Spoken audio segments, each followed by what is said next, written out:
hi! Is it working today? My sound working as we start? Yes, it is. Yay.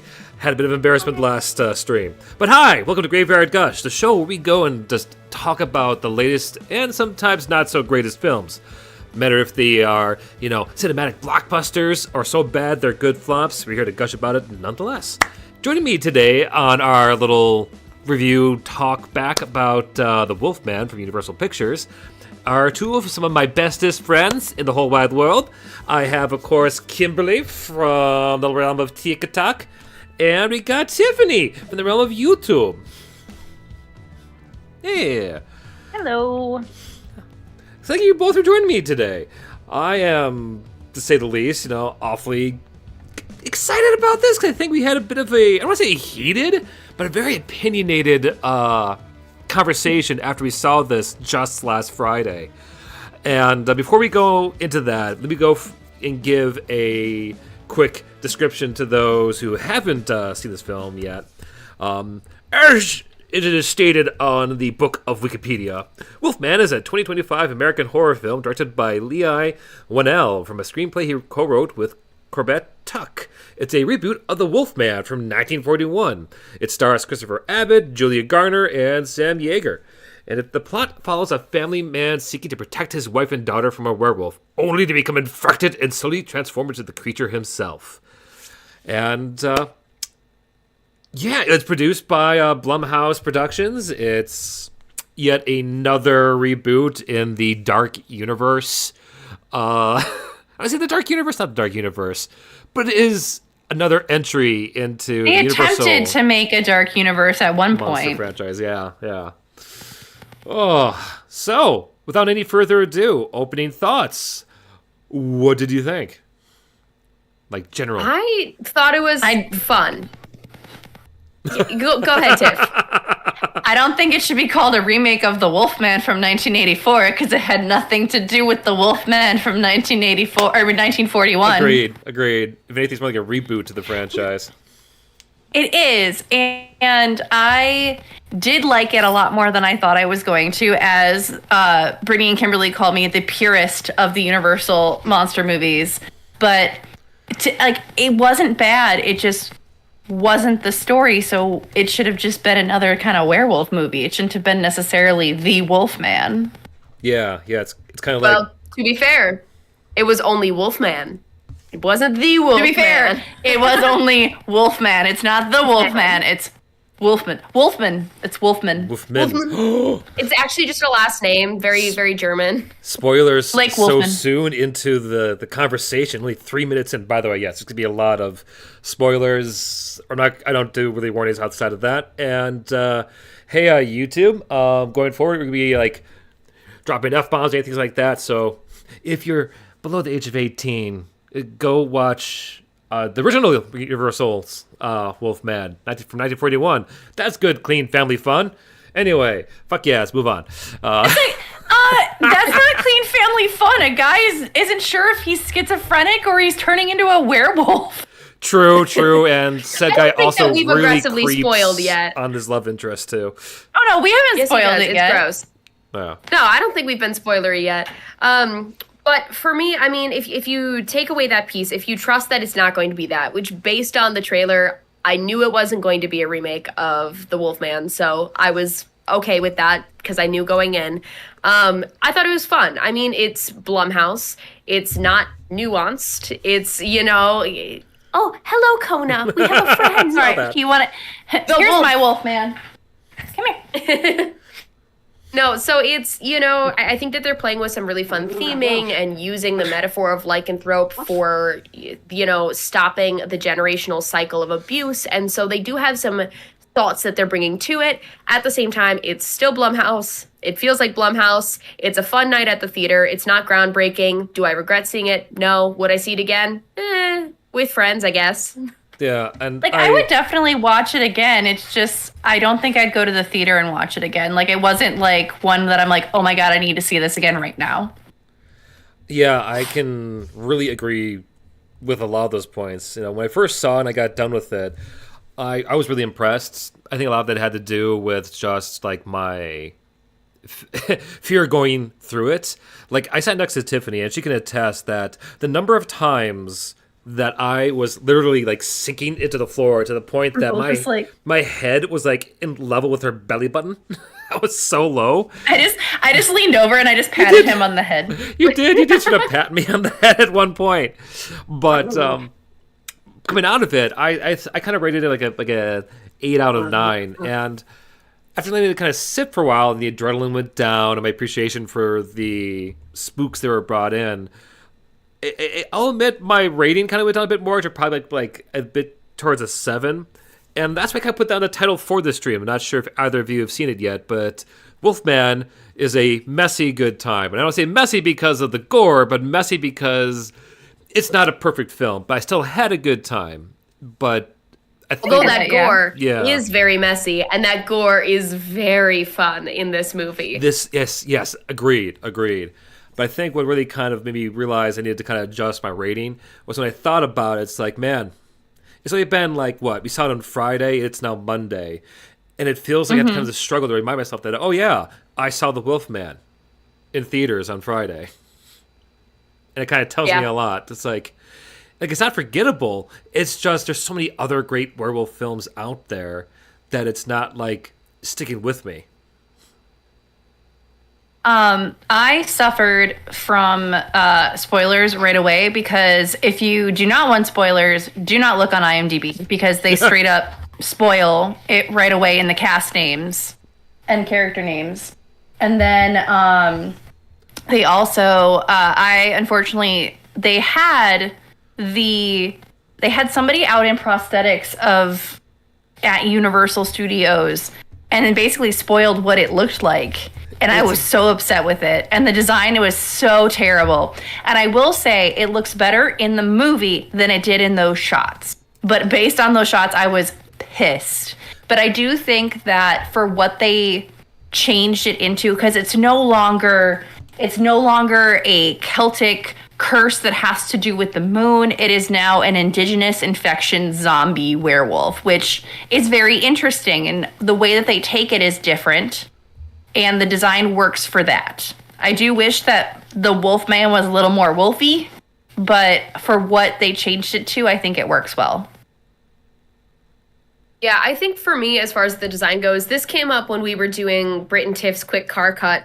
But I said, is it bad if I don't care? Because I feel like the way that this movie worked, it focused so much on the emotional journey and the perspective switch between Wolfman and his family, that the efficacy of the scares and of the movie itself didn't rely on the monster itself being that scary. It wasn't about the monster scaring you and seeing the big scary shadow.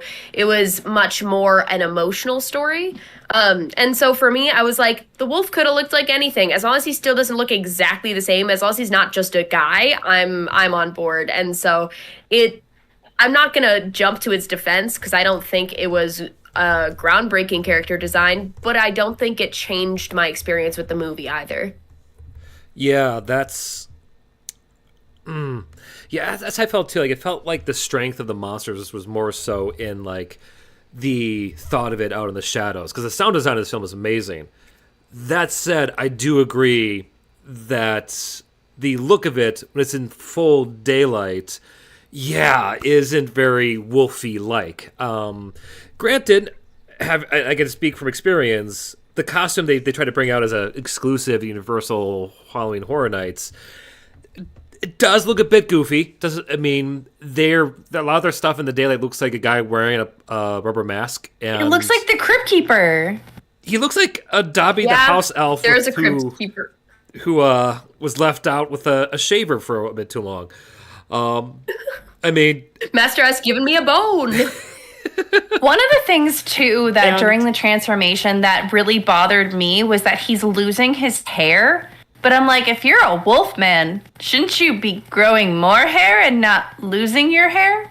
Yeah, I guess my theory is still wondering, like, because you look at the design of the other wolf, which is, surprise, surprise, his father, the protagonist's father, as the wolf who infects the main character, his son, so to speak. He's a bit hairy. He looks a bit hairier in the film in the dark. I wonder if it's like, over time as it grow out a little bit.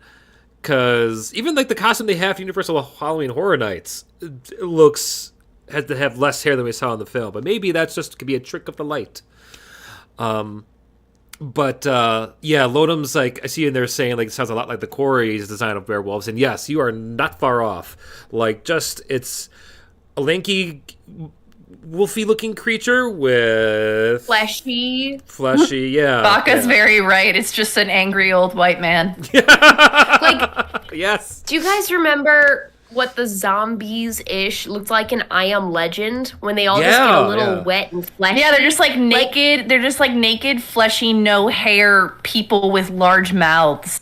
Yeah. Like, that's kind of the design we're working with. And you know what? Like I said, for me, it didn't... I guess I could sit and tear it apart on specific nuances, but I try to judge it on, did it take away from how I felt about the movie as on the whole and like my viewing experience, and it didn't really affect it in a positive or a negative way. I will say, though, part of that also is that compared to Tiff and Jim, I didn't necessarily have the same fear in the movie theater. I didn't find it quite as scary once it was no longer a man. Like, for me... There's a shot right at the beginning that you just see a man in the woods through a scope, and it catches you by surprise. And that, I was like, my heart is in my toes. Like, I can't handle that. But as soon as we actually had monsters, I was like, all right, now I'm just cheering it on. Like, let's go. Oh, yeah, I thought the tension was really good, but both Jim and I were like, especially when it's not, they set it up in a good way where it's not actually a lot of jump scares. It's more of just tension. And they do like the background. Like, if you notice in the background, he's there already. Like, he's not going to jump out at you because he's already there kind of thing. So it's definitely more of like the creep factor and the tension. Which I love. It, to me, it felt like, experiencing a dream where there isn't really jump scares, so to speak. It's more like reading a book where your imagination kind of reveals the next page, the moment, the scenery, ever so slightly, allowing you to fully grasp what could be standing right behind you, or in some cases, right behind your daughter, inches away from their ankles. And another big thing for me was just the sound design.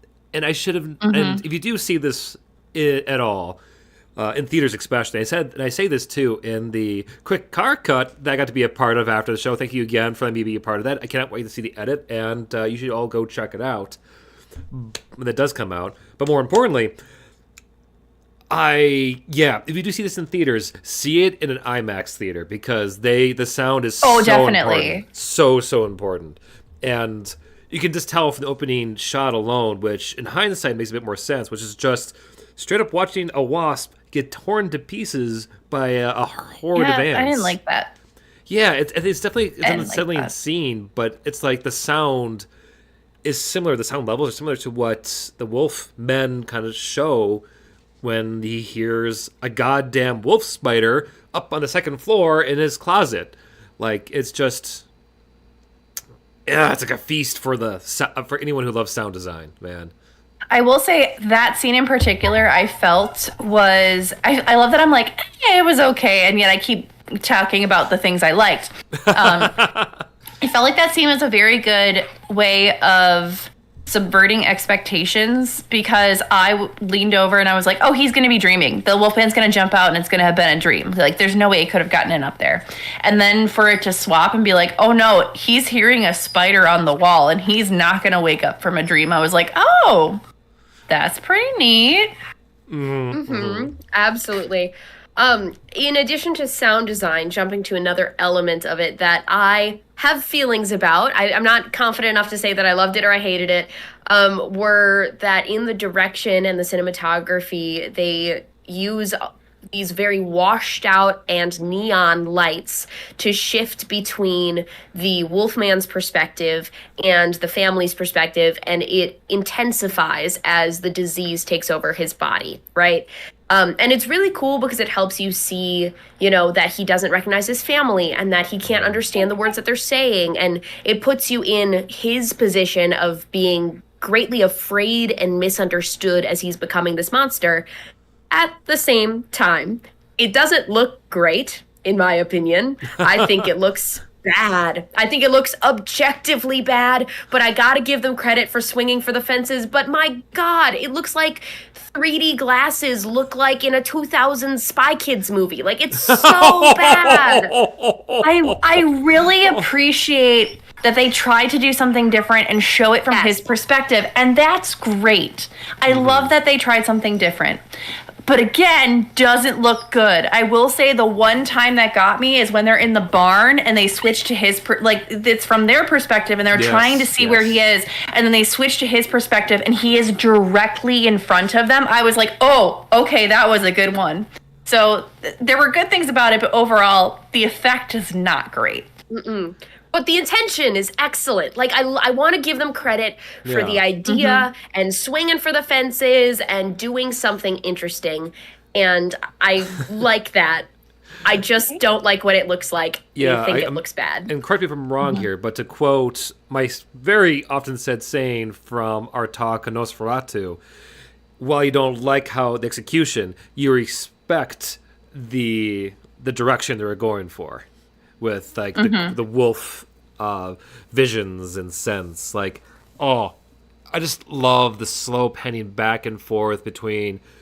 I'm gonna get the characters' names down because I can't keep going on. Like, it's like, so and so, what's his face? Yeah, Link, Link, Ginger, and Charlotte, and Ginger. Yes, Link, the father of this Blake. Yes, of this very unhappy, happy family excursion to his father's home. I just love watching his perspective go from like his wolfed out, sensed world where the people he's trying to talk to sound like gibberish to him, and then slowly switching back to what you realize is like the real world's perspective, and he's the one that sounds like is speaking gibberish. It's just, it's such a cool way to demonstrate what it's like to slowly lose yourself to this curse, to this, I guess, virus. Love it, love it, love it. Filmmakers out there, please learn from this and apply it in future films. That's what I would say. Oh. Man, a hush falls over the crowd as we're all reflecting on that moment right now. I mean, it was a good moment. One of my favorite Easter eggs. So two of the things that I want to talk about, which I know we already said this on Quick Car Cuts, but not everyone's going to go over and watch that. These are two separate things. One is, I love that Jim noticed that on the moving truck, it says Pierce moving since 1941. The one connection to the 1941 Wolfman. And then also, I don't know if this is technically a connection, but in my brain I think it is that the daughter's name is Ginger. Ginger Snaps is one of my favorite werewolf movies from the 90s. So to me, that I liked those two little nods. Try to see if I can find a picture of that truck. I suppose it won't be until they get the movie out in media. Well, and I know for Sure. a fact too, they didn't film it in America. They filmed it elsewhere, and they had to bring in an American moving truck to make sure that the steering wheel was on the proper side for it to take place in America. Interesting. And then they had to paint it over because it was they didn't want like a U-Haul brand. So I thought that was interesting that they spent so much money just to have a moving truck from America. Well, to be fair, that hilarious. scene that kicks off this whole kind of like train ride. It does. It's amazing. They're in the car for a lot longer than you think they're going to be. Yeah, where. Oh man, and can we talk That about car the crash is crash? Yes, the car crash. I'm about to talk about the car crash. Oh, go off, Jim. You take the lead on it. Okay, yeah. Well, first of all, it was filmed in New Zealand, hence the gorgeous scenery in the background. But the car crash alone, which is to set up this point in the plot. Blake finds out his dad is finally declared deceased because by this point, it has not been told to the audience. I don't want to say the very obvious twist. It wasn't really obvious to me until like maybe more into the film. That his father is actually not dead, but the wolf stuck in the woods. So they're driving up there to go and like clear out his father's ranch, and on the way there, they have that classic, horror movie moment where they're driving down the road and he's talking to his people in the car and looks forward like, oh my God, it's a monster in the middle of the road. And of course, tries to swerve out of the way in a wet road and it goes careening into the trees. And it is just phenomenally noisy, and it's clearly a practical stunt. Most of the effects in here are practical. But one of my favorite details is that they don't pull the common shtick that, they pull the car off and suddenly the monster is gone. Like, he was seeing things. Ooh, no. You see the wolf man, they're going to go, oh shit, and get out of the way, which I thought just like is a perfect treat for the audience. Personally, yeah. And for me, that car crash. So a car crash will always get me. I hate watching a car crash on screen, and you always know when it's going to happen because it's always, if you can see them from the dashboard's perspective, you're like, okay, so we're going to crash this car, like no matter what. But first of all, they stretch it long enough that you're not sure it's going to happen because you're sitting there for a long scene from that perspective, and then they stop and we see a man and we have a conversation with him and he comes into the car and then we're driving again. And so you're like, you know what? Maybe it's not going to be a car crash and they just set it up. And that's when you get the crash. And also, usually when you get a crash, it's impact and it's fast. And instead, this is, I would guess, like 30 full seconds of tumbling and getting beaten in this crash. And it is violent and loud and so effective. If car crashes ever get you, this is one of my favorite ones I've seen on screen because especially in terrible. IMAX. Yeah. Yes. You can like feel every crunch, every screech in your underoos, man. Oh. My favorite part of it too is when it finally ends, you think you're one way and then you see something drop off and you're like in like this weird angle, and then it zooms out and you find out that they're completely sideways. Yeah. So that was a really good effect in my opinion. Oh. Yeah, and just watching them try their best to like, get out of this and crawl out of the wreck, which you realize is because of it, they went down a hill, actually got suspended into like some trees. So there's like a good maybe 20-foot drop from the truck's cabin to the floor. And that's why I love the detail before the crash that, the Wolfman got out of the way. Wait, the Wolfman got out of the way. The Wolfman's nearby. Oh, fuck. Yep. The horror show does not end. Yeah. Can I toss us to something completely unrelated? But please. Performances in this movie. I most of the movie is nonverbal because we reach a point that once we get to the house after the car crash, the family travels on foot. Very shortly after, we have Blake is very sick and he can no longer communicate clearly. And then Charlotte and her daughter Ginger are both trying to stay quiet to not alert the wolf outside. And so we have very little dialogue through like the rest of the movie. And it's mostly just expressions. And mind you, I've since looked up the cast and I've seen that they've all done things. They're all booked and busy, but I haven't seen any of them on screen before. And so for me, I'm seeing these fresh faces just tell me this story completely telegraphed through the eyes. And they're really strong performances. Any of the things that lack subtlety, it's in the writing and the cinematography, and none of the blame rests on the shoulders of the cast, I don't feel. Yeah, that's one. I'm glad you brought that up because one of the common critiques I saw of this film, which, by the way, it's been not doing so great review-wise. It's been.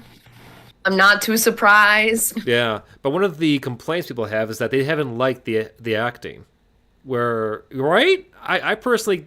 Really?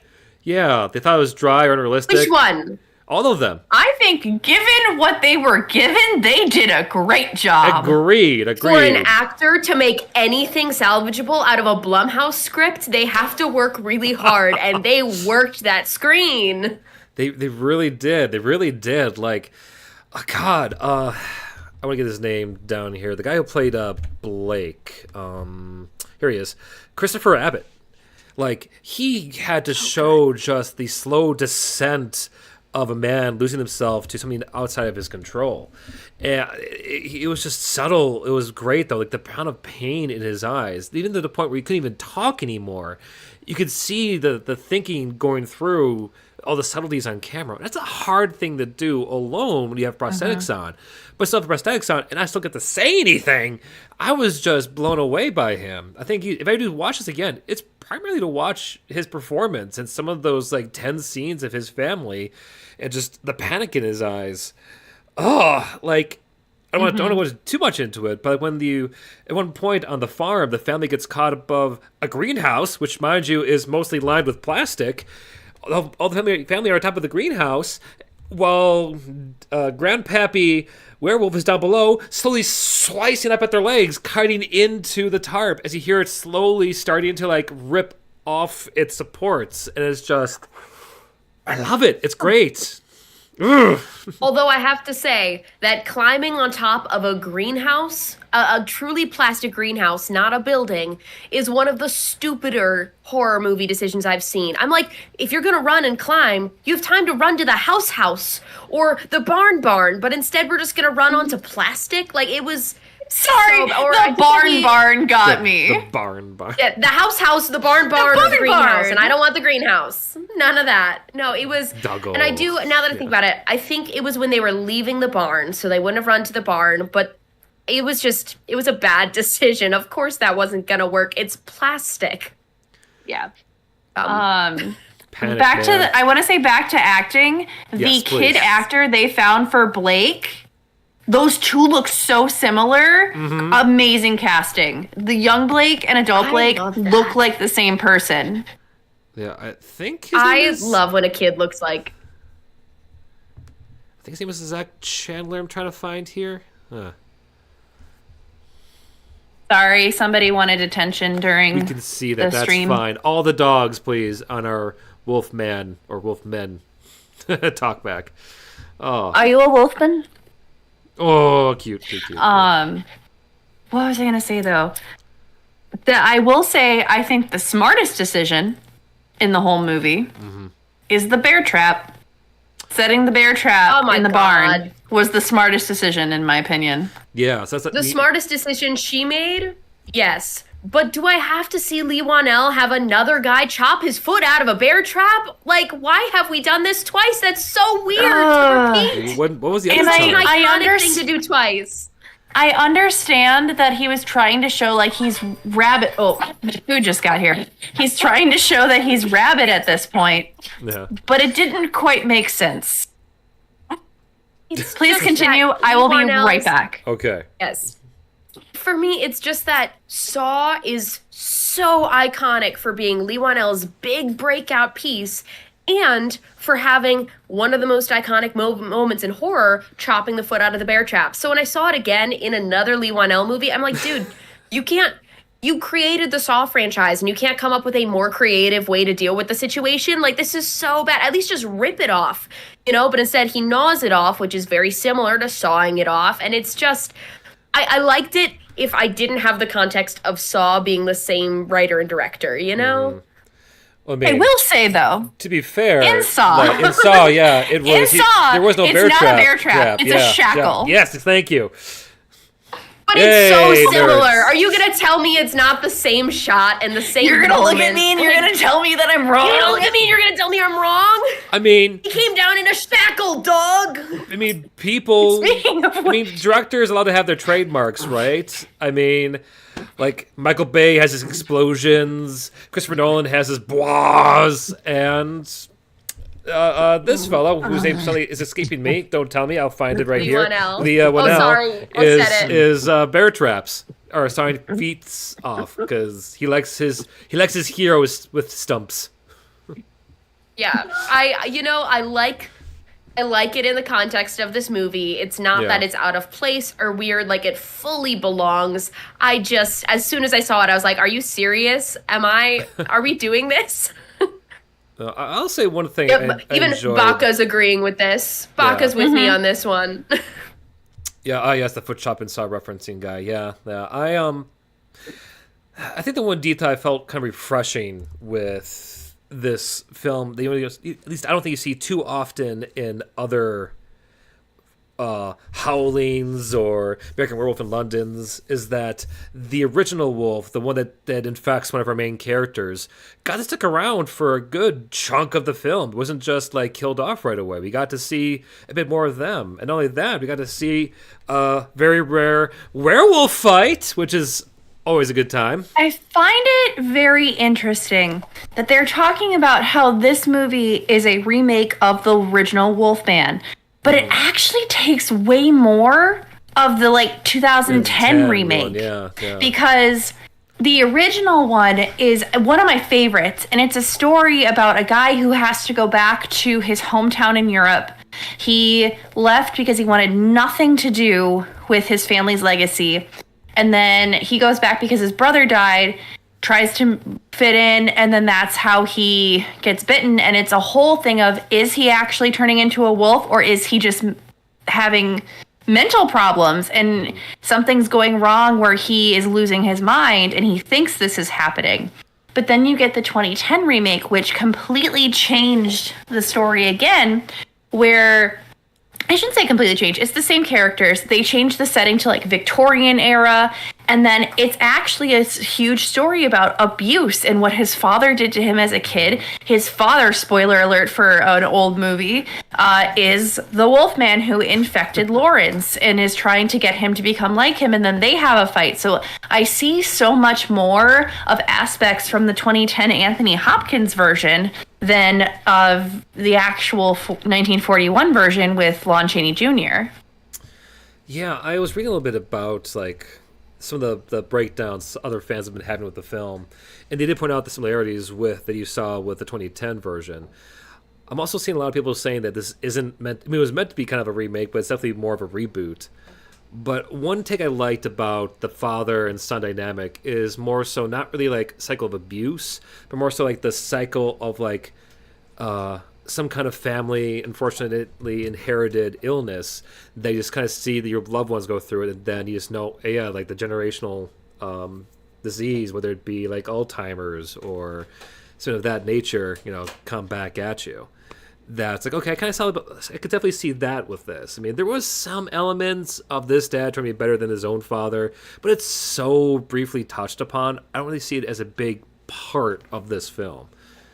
It's much more about the disease side of things and how you need to handle that from generation to generation.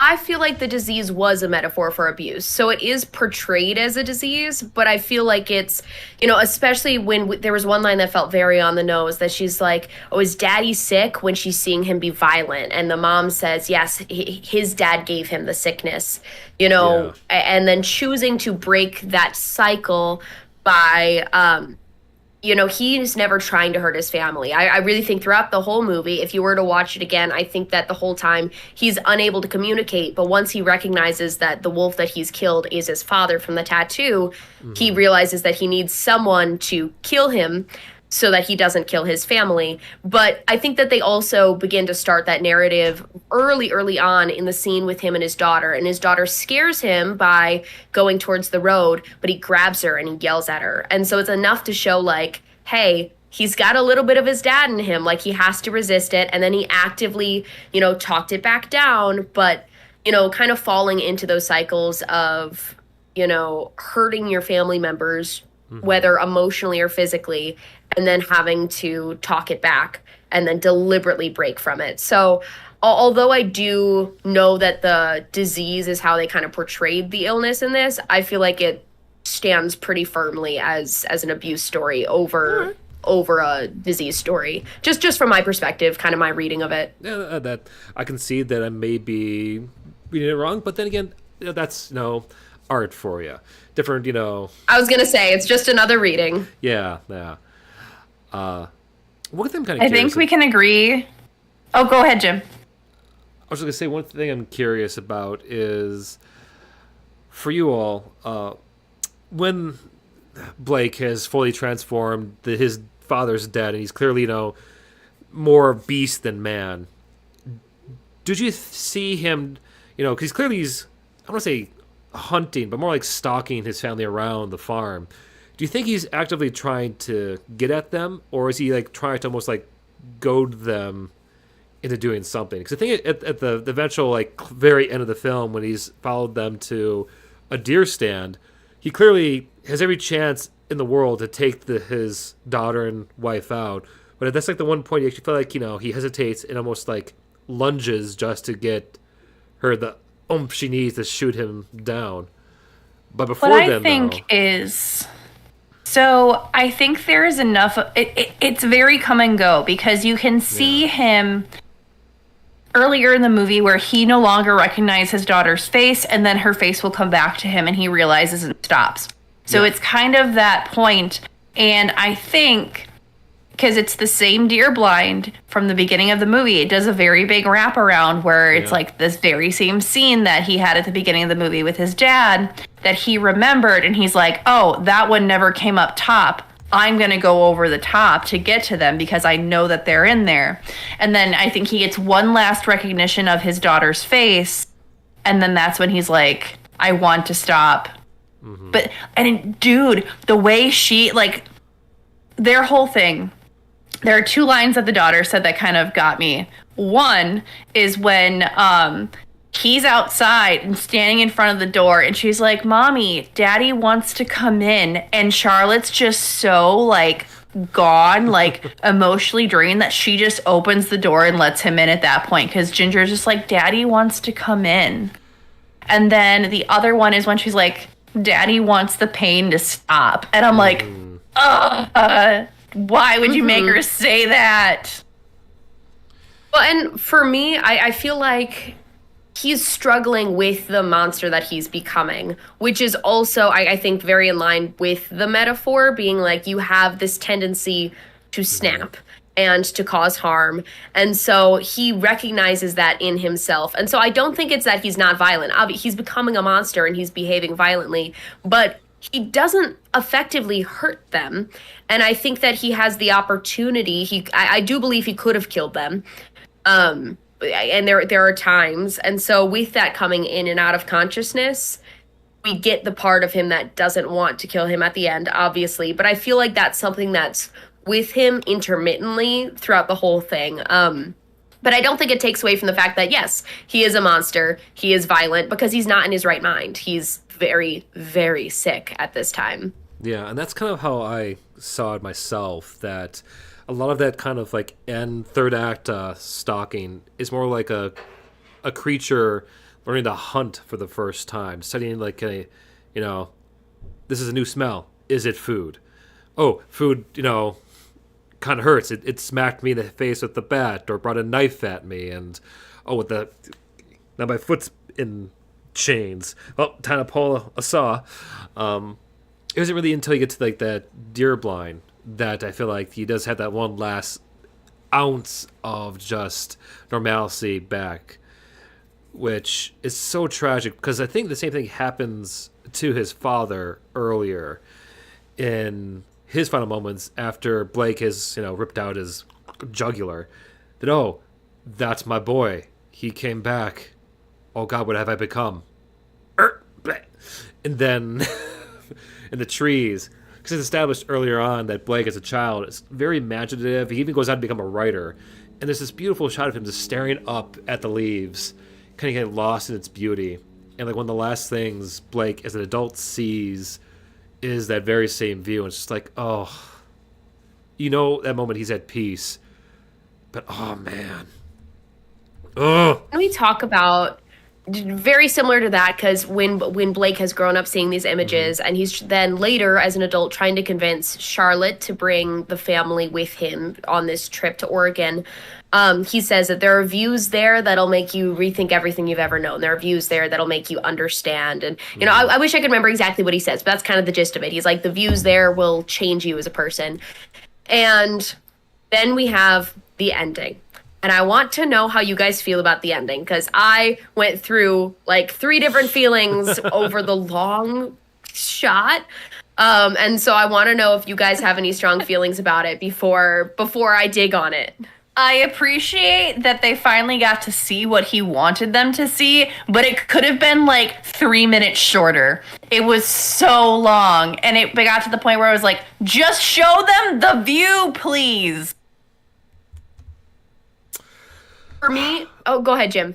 Oh, yeah. For me, that last shot, once again, I think it was very much a case of okay, let's really work out this sound budget, baby. Let's really show these actors pain.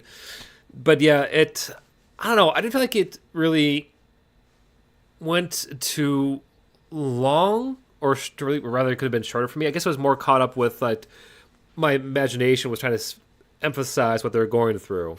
This sense of okay, will they be all right? I really can't tell. It's kind of more caught up with their own eyes than the view itself.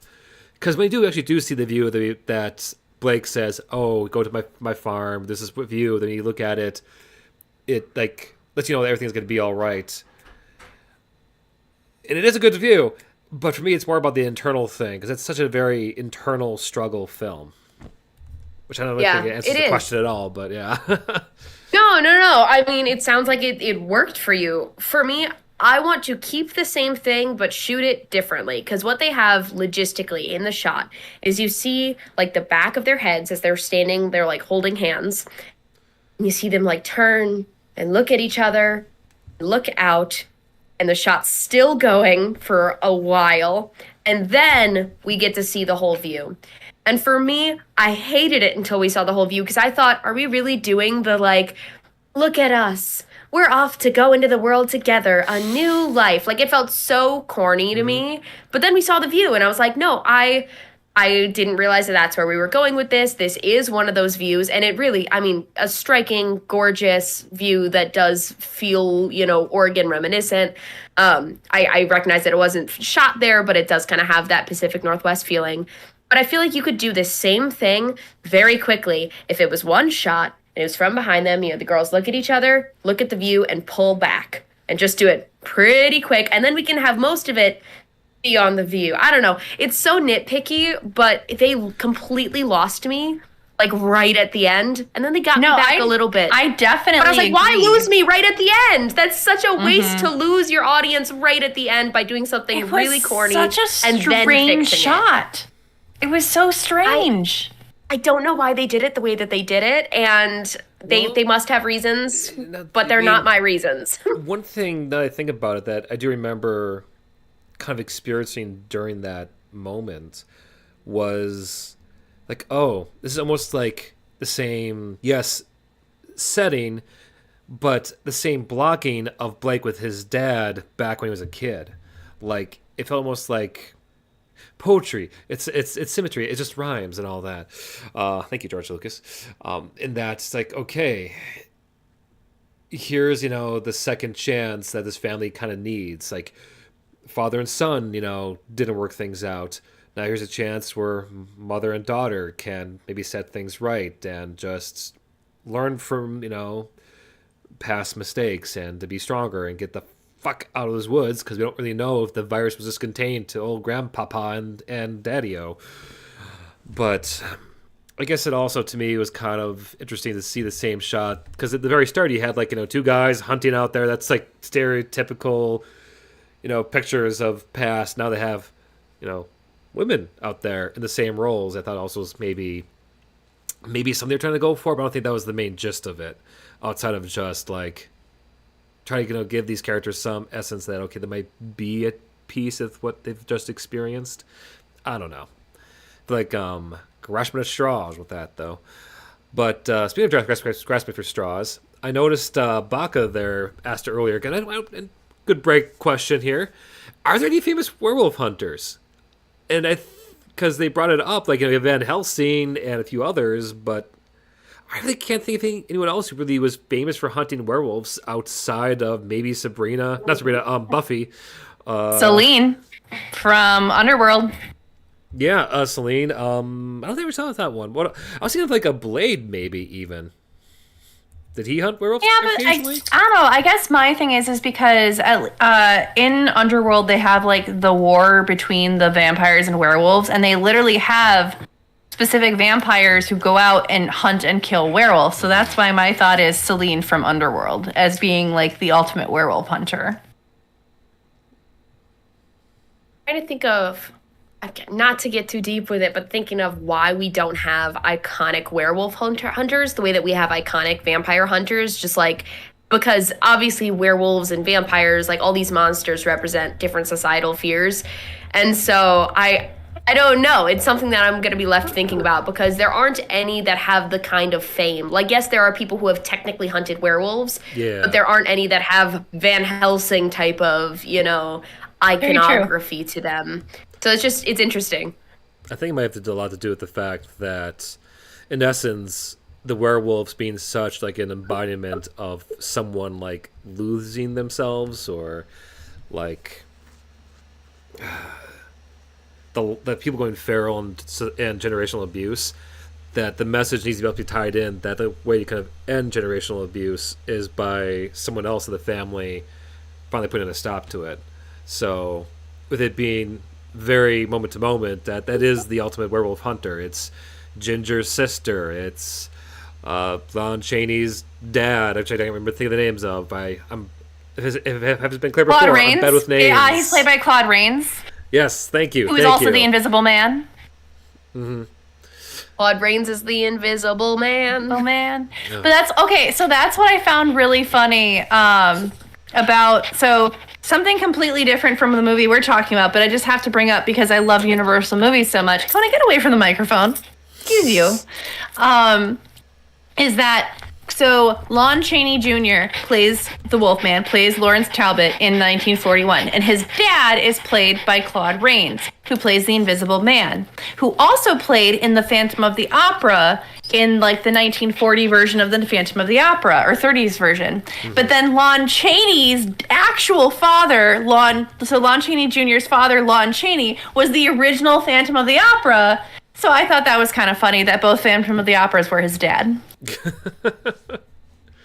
I get too excited about this stuff. But it's kind of cool. It goes all the way to the top. And honestly, that's always makes it kind of fun about Universal monster films, is that usually it's the same ensemble cast in each of these films. So unless I'm hoping that maybe if they do, like Boris Karloff played so many different characters that he did Frankenstein, he did Mummy. I think at one point he did Dracula for a movie. Like he played multiple Bela Lugosi people. Played the initial werewolf that infected Lon Chaney. Bela Lugosi was the initial werewolf in The Wolfman. Yeah, I was going to say, because you keep saying that isn't a Celtic curse, because I know in the original Universal one, wasn't it a Romani curse? It is a Romani curse. You are correct. Yeah. But I feel like a lot of movies do a kind of Celtic curse, mainly because like they say like St. Patrick actually drove like the werewolves out of Ireland rather than the snakes and kind of thing. So, but it also being connected to the moon so much, but it's essentially like I shouldn't say necessarily Celtic curse, but it's like a moon curse connected with something that way versus like being an indigenous infection, which is what they made it to be in this movie. Yeah. You can always go with the woodsman from Red Riding Hood. I mean, he's the big wolf hunter from yore. Oh. If you've never seen A Company of Wolves, watch it. Oh. But I specifically, yes, I know of a moment that Kimberly's going to agree with me, but what was your least favorite moment of the movie? Mine. Oh my gosh. I'll go first. Mine was him sniffing in the basement, smelling the beef jerky. Oh my God. I was like, are you fucking kidding me? No. They recovered. They recovered very well, but oh my God, that pissed me off. The wolf spider scene helped make up for it. I was like, you know what? That was really well done. But it literally, this is the one spot that I'm like, okay, acting, not there. Because his dad had been making jerky. There's huge slabs of meat in the basement. And Blake literally goes, what's that smell? Like, uses his nose, and he's fully just a guy at this point. And I turned to Brittany at the time, and I said, he might as well start barking. Like, what are we doing right now? So dumb. That's easily my least favorite moment. Is it bad? I thought, like, oh, that meat must be really, really old down there. Bleh. Because we've seen it before in other films with, like, the Evil Dead remake. Like, man, what is that smell? Oh, all the rotting corpse in the basement. Oh, it's rotting beef. That if you know that smell, having grown up in the woods like Blake did, like, okay, that's how I read it. But in hindsight, yeah, I feel silly that I didn't catch on to, like, oh, that's another wolf fact happening or another wolf trait. Listen, I think that it could have been handled subtly. Keep all the same dialogue. Like, hey, what's that smell? Oh, there's meat down here. And Blake can be the only one to notice it because Charlotte still says, I don't smell anything. I'm cool with him having super smelling. It's the literal acting choice to go, like, suss it out with his nose. I'm like, dude, what are you doing? It's like, you know, when you're in acting class and you're like 16 years old and they're like, lead with your ears, lead with your shoulder, now lead with your nose, Blake, lead. Like, it's just, I can't take it. All right, Jim, what was your least favorite part of the movie? That's what it says about me that I thought that was subtle. But my least favorite moments, that is, there's not really any moment that truly stands out for me that it's makes it the worst. I think it would be the overall fact that after the fact, in hindsight, that there really isn't a lot of there's a lot of structure here. There's a lot of really good ideas. But I wish there was more meat to it that made me kind of hold on to the film a bit more. Like, I started this whole conversation off saying how, I loved it at first. It was good. It was a straight up 8 or 8.5 out of 10 for me. And now it's actually it's probably more 6.5 because there really isn't much there to keep me going back. Like, oh yeah, I saw the Wolfman. Or, sorry, Wolfman. There is no the. Wolfman. So to that, I felt like I wish that it took more chances. Like it took a lot of chances in its concepts, but not really in its story. Like it felt like if this did have or does get a part 2, it might be a chance to make a more filled out story. But a film like this, it feels very standalone. Yeah, I think it's like I got a sandwich with no mayonnaise or any other dressings. It's just here's your bologna sandwich with just 2 pieces of bread and some meat. Yeah.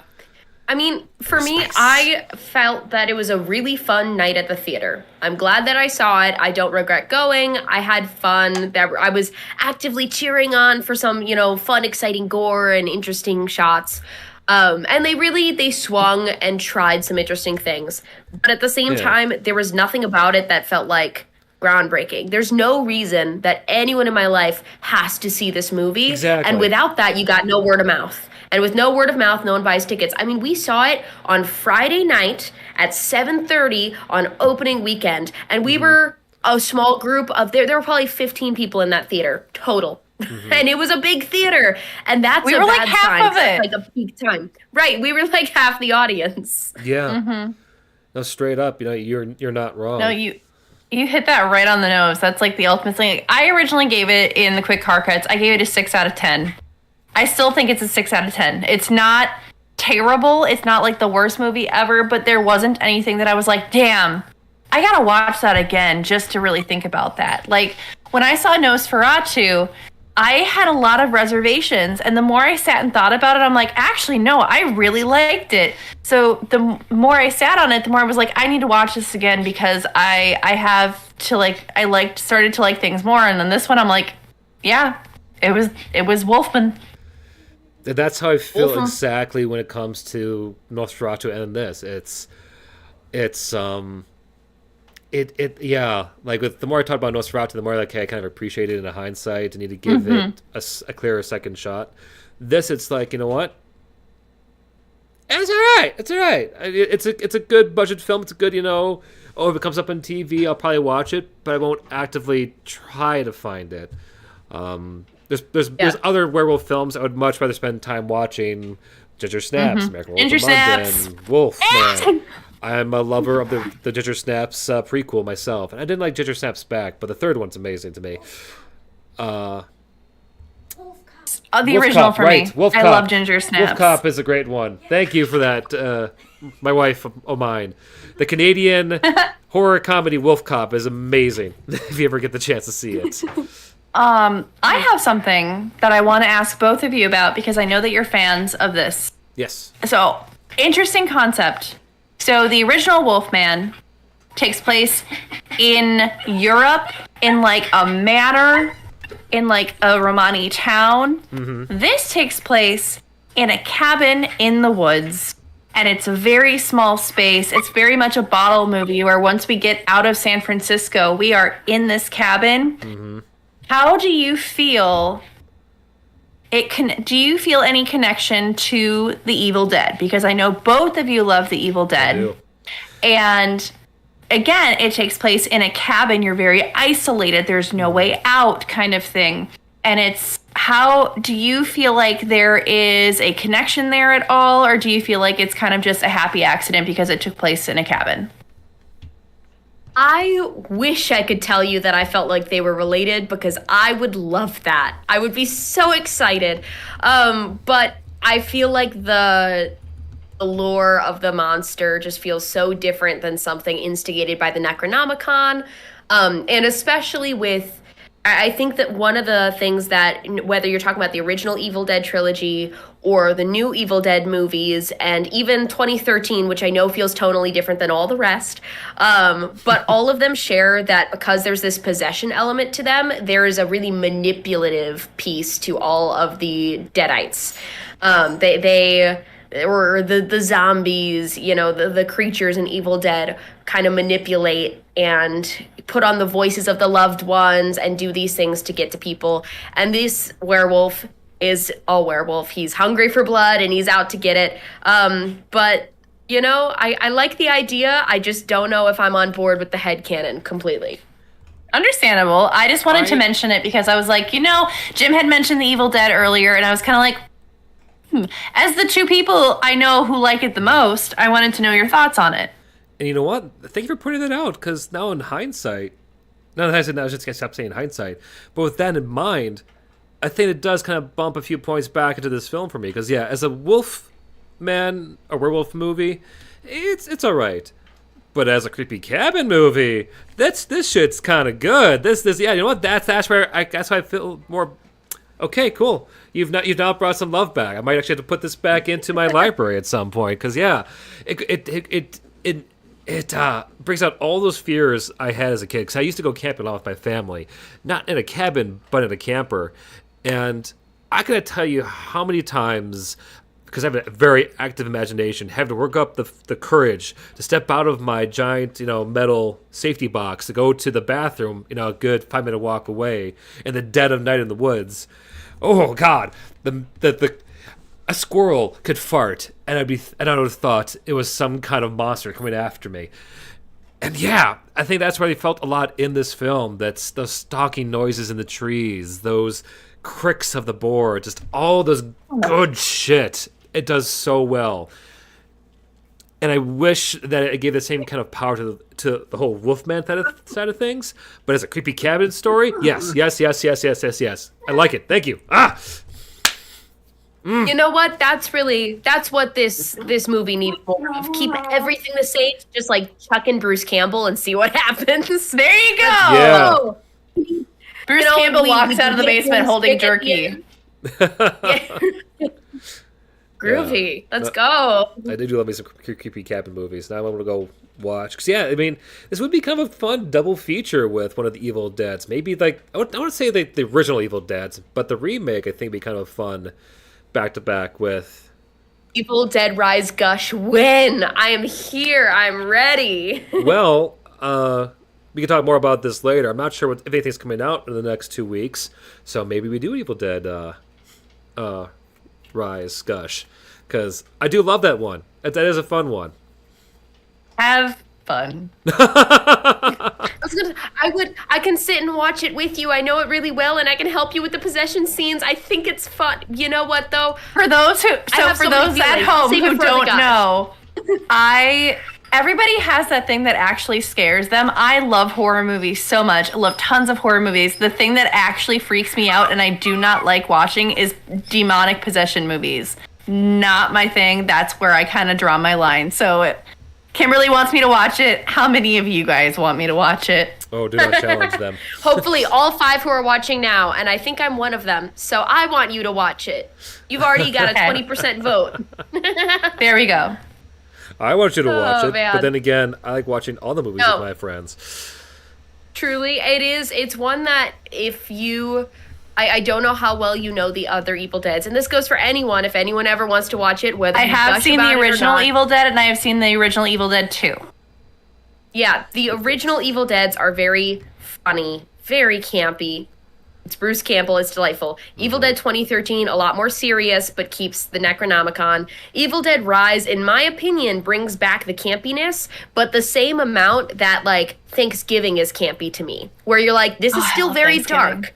Still very dark, still very bloody, but you will laugh at some one-liners. And so if you're looking for that balance of wanting a lot of over-the-top gore, but also keeping some of the, you know, Evil Dead style jokes, you really, you hit that sweet spot. Anyway, if you want to gush about it, I'll gush. I'll gush anytime. Yeah, And Bach is telling me to watch Army of Darkness for sure, so I will for sure do that that. one's goofy. You're going to like Army of Darkness. Army of for Darkness sure. is how I got into the Evil Dead franchise. I saw that real young as a kid, and not knowing about the rest of it. And I'll say that for the gush about the Evil Dead franchise. Yeah, Wolfman. later. We're talking about The Wolfman. Yeah. Wolfman, I think we're ow! getting close to the end. It feels like we're already talking about other films.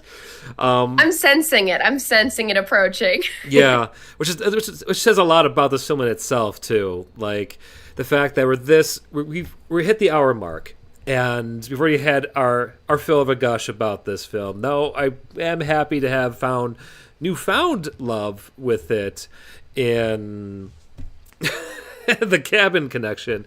But just to put in perspective, let's see here. Our talk about Nosferatu was nearly 2 hours. Oh, I could go on. I was not a How part long of did that, we but I talk can about tell the you I could substance? go on for like 3 hours about that movie. Exactly. How long did we talk about the substance?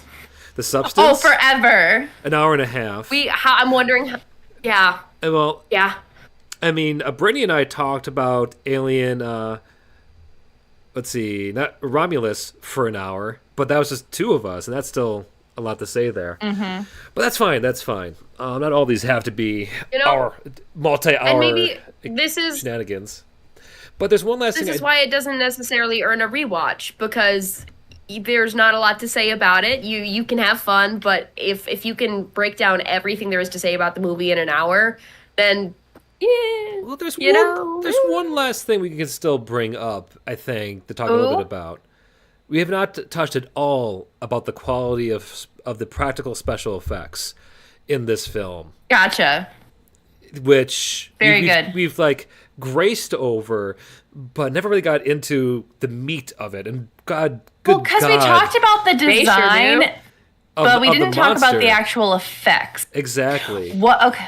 So one of the things I heard about bring it behind up. the scenes is that so when Blake has to chew on his arm and his leg, he talked about how everything tasted very sweet because it was like all like sugary based. Mm-hmm. And he talked about the bone being like a solid chunk of white chocolate that he could just like gnaw into. And to me, that's just so fantastic. I love it. I love that those explains why it details. looks so good. That scene, it's to give some context, Yes, because please I give some haven't context. seen this before. But it's as he's getting sick, he's super itchy, and he has the arm that's been scratched, which is his infection site, and he's itching it. And you know when your hands are so itchy, you have to just like bite your own hand? It's like that, except he's becoming a werewolf, so he just begins to eat his arm in the kitchen as his wife is just staring at him, and it's just, oh my God, it caught me by surprise. It was so gross, and it looked so good, and I love it. Yeah, as I think we're all dog owners here, so we all can attest the number of times we've seen our own pets gnaw at their feet aggressively as soon as this do that? itches. That's where I kind of saw do that that? coming from, and like, oh God, yeah, like stuff like that was just good. Like the fact that Blake pukes up his father's finger at one point and just kind of looks at it and goes this whole face dropping, like, oh my God, what the fuck am I becoming as this his writhing claw is on the floor. Just so gooey, so nasty, so good on camera. Spitting out teeth. I was like, yes. The teeth. And a lot of people, I'm not a teeth person, but that's a really common one that, like, just like people don't like needles or people don't like eyeballs, teeth is a big one. So I imagine there are people who went into that movie theater thinking they'd be fine and walked out really freaked out by teeth being spat up bloodily, because we got lot more of that than I expected. That's a reoccurring nightmare I have, is that my teeth are, like, falling out. Really? Like, it's not like a fear of mine, but it does happen in nightmare time. Yeah, that one's, like, weirdly, that's a really common nightmare for people. Like, socially speaking. I don't know why. I don't get the teeth nightmare, but it's a thing. The other transformation bit I really liked was that his human nail fell off as his, like, wolf nail grew in. And I was kind of like, ooh, I liked it. I think the one part that liked it too. Stuck with me a lot was him basically resetting his jaw at the very height of his transformation. Yeah. He's out, like, Blake's out in the woods, you know, writhing, hearing bones snapping and creaking into place, and he just full on grabs the bottom of his jaw, and you just hear this, like, popping noise. I turned to Kimberly and I went, that's what happens when my jaw dislocates. Oh, man. Oh. Yeah. But they did hit, I mean, and just like Baka saying that, you know, they don't like the nail removal, but these are things that are known to upset people. Fingernails coming off, teeth coming out, you know, and so it's kind of cool that as they're playing with different ways to freak you out and different design concepts, that they were like, no, we're going to pick the things that are super specific, but there's going to be someone who hates it. Someone's going to be mad about it. Mm-hmm. Oh, God, yeah. And, oh, man, even the foot chomp looked pretty damn gooey, too. Like, there was nothing they felt like they ever pulled back on. And even the slightest effects as Blake is changing. Yes, the wolf final appearance isn't something to write home about. But just the slow, like his skin. But I feel like that's more scaly. a design thing. The effects themselves were great. Yeah, the design is where I kind of think it falls flat. The dang fingers. That's very fair. I love that. Kona. Well, and I think giving credit to performance, I don't like cannibalism. I don't like it. And even just knowing that someone's eating a person, even if it's nicely prepared, I'm just like I can't do it. But the way that the actor who played Blake performed in both of his scenes, that he was gnawing at his arm and then gnawing his own leg off, it felt so animal that it didn't feel like self-cannibalism. Even though, I mean, obviously that's what it is, but his performance of becoming wolf-like in his mannerisms was super effective because it took it to a different place, which I appreciate, because they're not trying to do a self-cannibalism thing. That's a whole other thing. They're trying to do an animal that doesn't care because he's just got to itch or just got to get the leg off, you know? Yeah. Got to get that tooth out of the way. Ugh. Yeah, and that's what I thought was happening with that finger upchuck. It's like, oh God, here comes more teeth. Like, nope, that is just my poppy didn't agree with me. All right, so for Kona, stop it. the end of all of this, we talked about what we didn't like. What is like one bit? Like, it was like what's like your favorite moment of this film overall? And if it helps, I don't mind right off the bat. And that is... Yeah, Jim, why don't you go first? Yeah. At the very start, when we have Blake and his father being chased around by the third unknown wolf, they hide inside like this deer blind, and they're pointing his gun at the entrance, and you hear the sounds of the thing rummaging around, and you can tell by the sound that it's kind of crawling up the ladder towards them, and you don't see the wolf at all, save for its breath. Like the mist of it coming up over the edge was such a striking image for me that is by and large I think my favorite examples ever of both not only sound design, but just the importance of not showing your monster right away. Let people's imagination do the rest of the work, because it was good. Love it. I think for me, my favorite part, this is going to sound so bad because it's a wolf movie, but it's the car crash. I think that it really was effective for me. It scared the absolute shit out of me. And once I caught my breath and my body after it ended, I was like, okay, now I want to watch it again, because it just, it perfectly, you know, the reason that you watch horror, right, is to get that little hit of adrenaline and then to catch yourself and be like, whoa, someone made that as a movie. There's cool movie making happening here. And that was just a cool movie making moment for me that I really enjoyed. Before I get into my favorite bit, there is one part that Jim reminded me about that I wanted to talk about that I forgot about. So should I say about again? So it is the beginning of the movie when Blake and his father are hiding in the deer blind. Blake is sitting there, hands over his ears, crying, so scared, and Dad has the gun, and he is like, ignore it. He's like, quiet, be quiet, I'm gonna get this. And then at the end, you have Charlotte and Ginger in the deer blind. Charlotte is crying. Ginger is crying. Charlotte has the gun, but Charlotte is still comforting her the entire time too. Like, she's trying to protect her, but she's still holding on to her. She's still comforting her. And it just goes to show she was so worried at the beginning of the movie that she was a bad mom. Yeah. She didn't know how to take care of her daughter. And then you have these differences between how Blake's dad was treating him and how she is treating her daughter. And I don't know if it was necessarily supposed to be this is how men versus women do, or just knowing that, stopping that kind of abuse thing and being more of a loving parent. But I just thought that was a really interesting kind of dual thing that was going on that maybe not everybody thinks about or sees right away. As for my favorite part, I really liked the way that they built tension, like I kind of touched on before, where you'll see something, like they won't have a jump scare, but you'll see like the Wolfman in the background, like slowly getting into place and dropping out of frame. And it's one of those blink and you miss it kind of things.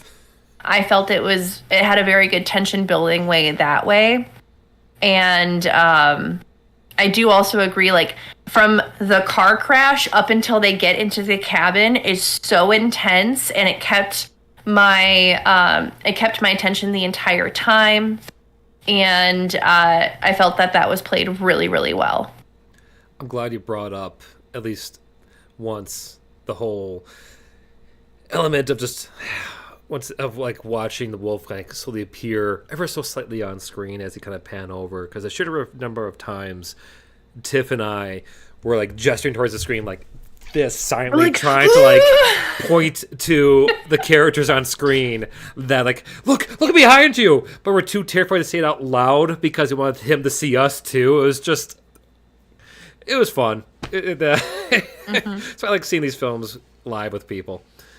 But no, I appreciate you both sharing your final thoughts there. As for the next one, I was looking at the release schedule, and right now I don't really see another big horror film in theaters until February 7th with the release of Hard Eyes, which might be a good time to also look. When is the Companion coming out? When's Companion? Yeah. Companion? Oh, I don't know. Let me double check. So I think that's the 31st. It might I think be it's that weekend. Companion. Of January? I thought it was January, but I could be wrong. Yep, January 31st. I'm excited to see Companion. I stand corrected. But Well, Companion's coming up. Well, the real question is, because we do this show every 2 weeks now, and that actually would work. Never mind, I'll shut up. I guess we're talking about the Companion on the third. We'll watch it first and see how we like it and go Fair enough, because we've talked about movies we don't like. We're very capable. Like true. Wolfman. Yeah. So I mean, out of the films, I tease. I liked this movie fine. I tease. Yeah, I mean, out of the films that we've talked about on this show, I think the only one we really have not liked at all was, I like the least, I should say, was probably Abigail last year. Yeah, which was very lukewarm experience for us. Baka, you are correct. Yes, it does have Sophie Thatcher in it. Sophie Thatcher from Heretic, and I loved Heretic as well. And so I still haven't seen it yet. So excited! I have not seen Heretic either. Should. You both should. It's a very good movie. Companion. It's on my list. It's worth watching. Excellent movie. So anyway, okay, here we are. All right, yeah, that's the end. All right, okay, the end card. Do you want us to plug anything? Please do.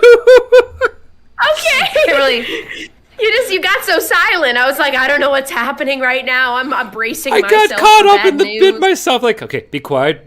Just pause for a second, just to have that little awkward moment of just all like, right.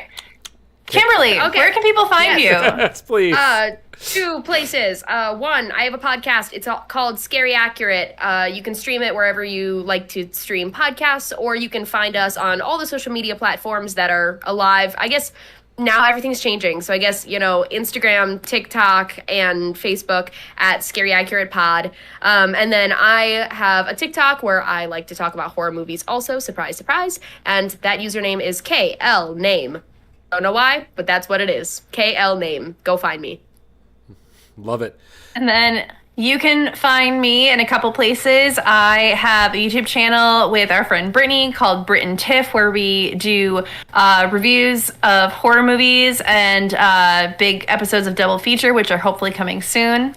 You can also find my personal channel at Tiffycus, Tiffycuss, on YouTube and TikTok and Instagram. So feel free to check those out too.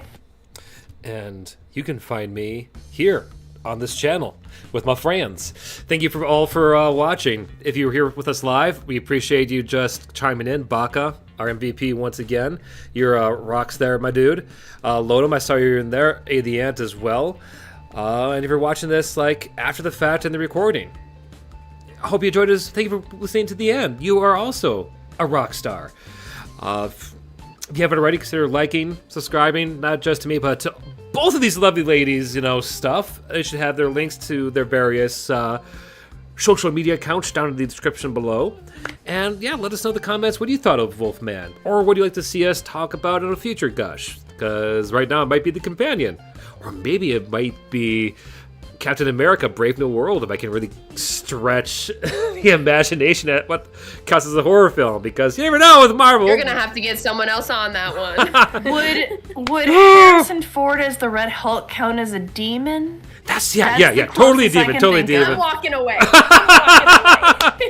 Okay, and finally, thank you to my patrons, Asra, Moody Mori, Wally, Lodom, Phantom Ghoul. I'll be back on Thursday with the Haunted Hangouts, where we'll be playing Chapter 1 of Poppy's Playtime, me and Jade, so look forward to that.